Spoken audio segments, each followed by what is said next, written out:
मित्रों नमस्कार। आज भाग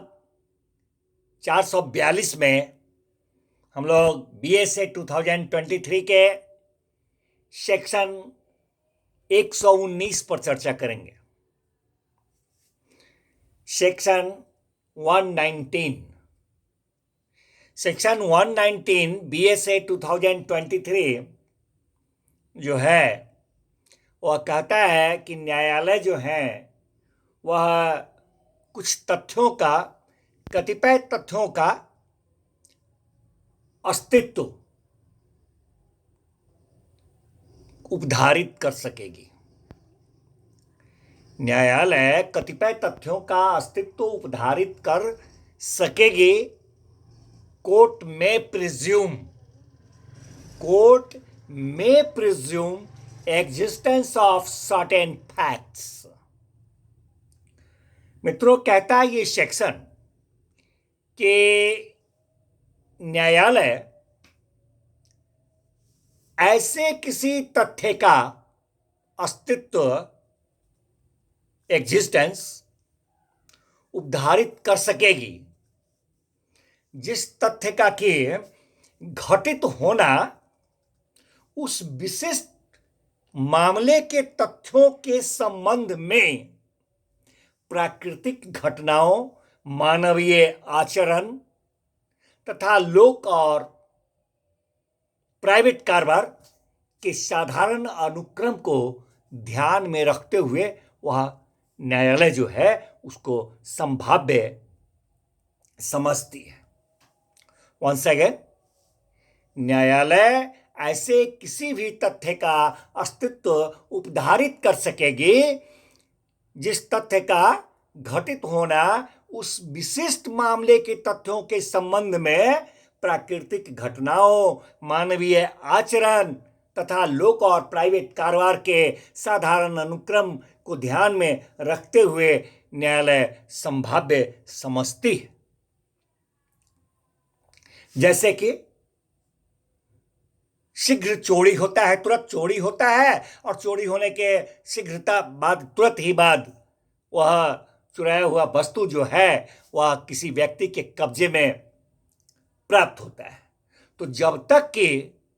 कब्जा का कारण स्पष्ट नहीं कर दिया जाए कि क्यों उसके कब्जे में वो है, तब तक यही न्यायालय उपधारित कर सकेगी कि वह व्यक्ति जो है जिसके कब्जे में वह चोरी के शीघ्र बाद वह वस्तु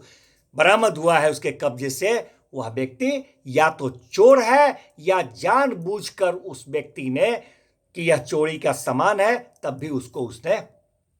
अपने कब्जे में खरीदा है और रखा है। उसी तरह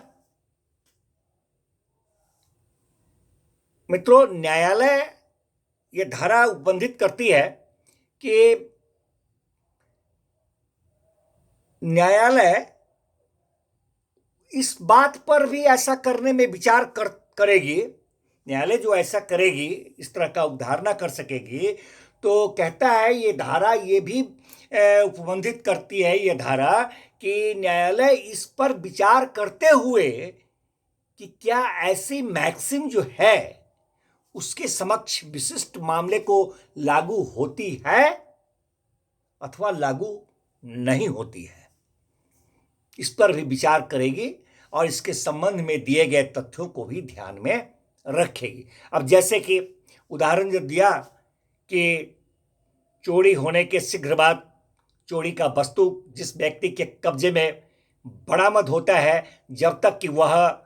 स्पष्ट नहीं कर देता है कि क्यों उसके कब्जे में वह था, तब तक न्यायालय ये उपधारित कर सकेगी कि वह व्यक्ति या तो चोर है या जानबूझकर के चोरी का संपत्ति है उसने उसको खरीदा है और अपने कब्जा में रखा है। तो यहां पर इस उपधारा के मुताबिक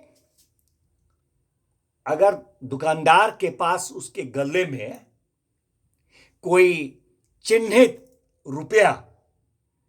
दुकानदार के पास उसके गले में कोई चिन्ह किया हुआ, मार्क किया हुआ कोई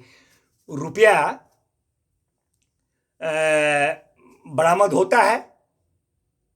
जो कि चुराए जाने के शीघ्र बाद ही बरामद होता है, चुराया गया है उसके शीघ्र बाद उसके गले में से, दुकानदार के गले में से वह चिन्हित रुपया बरामद होता है और वह उसके कब्जे का कारण विनिर्दिष्टतः वह दुकानदार जो है वह नहीं बता सकता, किंतु वह अपने कारोबार के अनुक्रम में वह रुपया लगातार प्राप्त कर रहा है, तो न्यायालय इस बात पर भी विचार करेगी, इस बात पर भी ध्यान देगी। अब मित्रों, ऊपर वाला जो उपधारा बताया, तो मान लिया जाए कि न्यायिक और पदीय कार्य नियमित रूप से संपादित किए गए हैं। कोई न्यायिक कार्य है या पदीय कार्य है, वह नियमित रूप से संपादित किए गए हैं, न्यायालय इस बात की उपधारणा कर सकेगी। परंतु इस बात पर भी उपधारा 2 जो बोला उसके मुताबिक इस बात पर भी ध्यान देगी, इस पर भी विचार करेगी कि कोई न्यायिक कार्य जिसकी नियमितता अगर प्रश्नगत हो गई है, वह असाधारण परिस्थितियों में किया गया था, इस बात पर भी न्यायालय विचार करेगी, इस बात पर भी ध्यान देगी। धन्यवाद मित्रों, मिलते हैं फिर नेक्स्ट भाग में नेक्स्ट सेक्शन के साथ।